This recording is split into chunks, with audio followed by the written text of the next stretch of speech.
आज की कहानी का शीर्षक है चिड़िया और चींटी की कहानी। चिड़िया जो थी एक माँ का रूप थी, माँ की भक्त थी, और चींटी जो था महाकाल शिव भगवान का भक्त था। चिड़िया से एक दिन किसी साधु ने पूछा कि चिड़िया रानी, आप मुझे ये बता दो, आप ये घोंसला आपका कैसे बनता है? आप कैसे इतने छोटे से जगह में कई खुंटे बना लेते हो? आपको डर नहीं लगता? आपको कुछ होता नहीं? थकते नहीं? तो चिड़िया बोलती है, ये सिर्फ हमारे जीवन की कहानी नहीं है, ये तो हमें ऊपर वाले ने, माता रानी ने दिया हुआ है। ये हर औरत की कहानी है, हर व्यक्ति की कहानी है। कोई हमारे जीवन में कोई नया ऐसा नहीं हो रहा है कि हम ही एक संघर्ष कर रहे हैं। यहां पे जो भी आया है उसे संघर्ष करना ही पड़ता है, क्योंकि ये ऐसी एक दुनिया है। तो चिड़िया बोलती है बड़े भाव के साथ,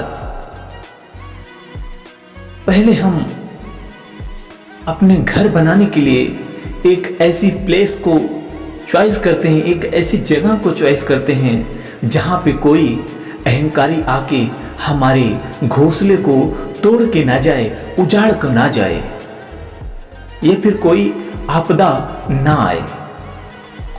फिर उसके बाद हम लोग तिनके तिनके उठा के एक एक पिरोते हैं, उसे एक दूसरे में पिरोते हैं। फिर जाके कहीं कुछ दिनों में हमारा घोंसला बन जाता है।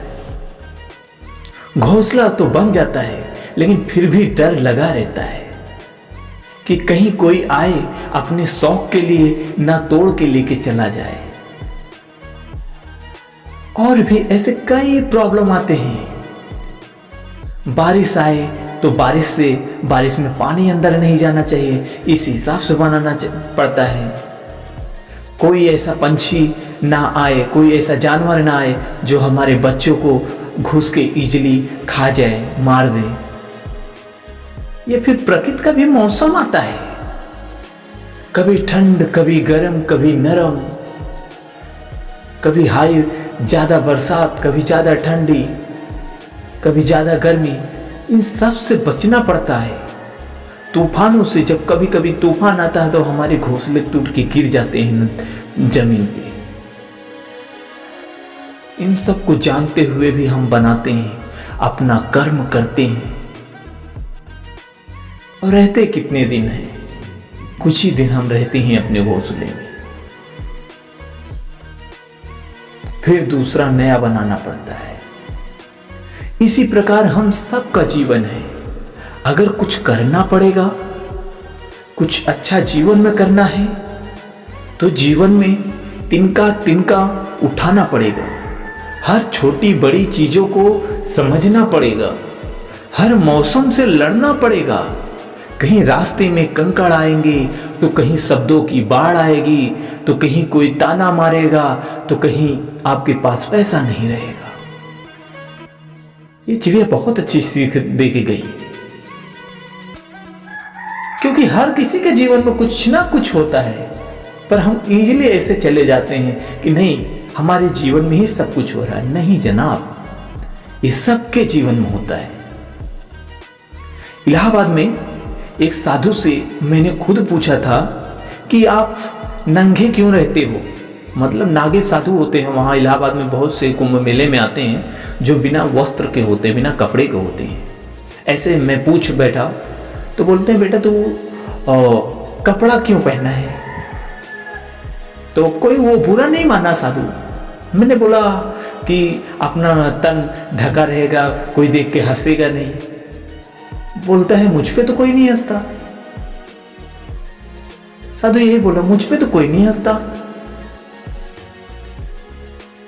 तो मेरे अंदर, मैं बहुत छोटा था, तो मैं क्या जवाब दूं, कुछ समझ में नहीं आया। मैं चुप हो गया। तो बोलता है, सुनो, तन ढकने से कुछ नहीं होता, मन भी ढकना चाहिए।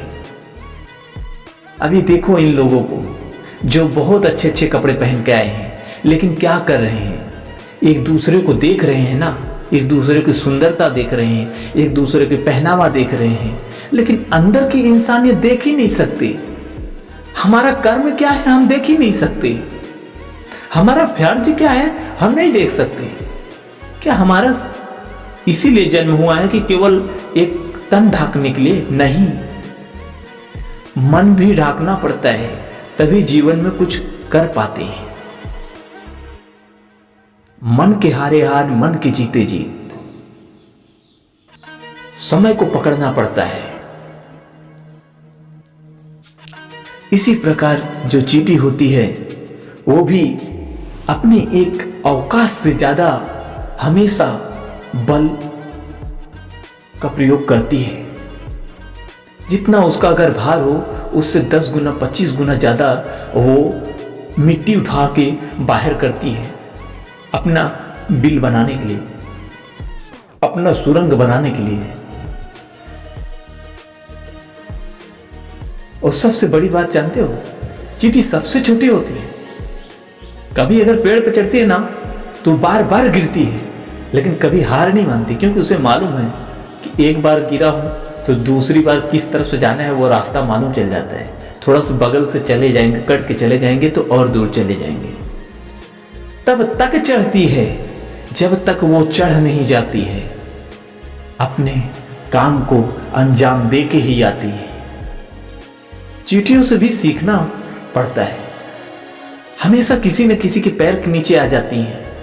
वो कोई बहुत बड़ी वो नहीं है कि जो उनका अस्तित्व होगा। हर कोई उन्हें रौंद के चला जाता है, लेकिन फिर भी वो ऐसे ही रहती है। हर कोई रौंद सकता है, पर आंधी तूफान उनको कुछ कर नहीं सकता। तूफान आएगा ना तो वो अपने बिल में चली जाएंगी, इतनी नीचे चली जाएंगी कि बड़े बड़े कुछ नहीं कर सकते। उनके ही बनाए सुरंग में सांप बिच्छू भी रहते हैं।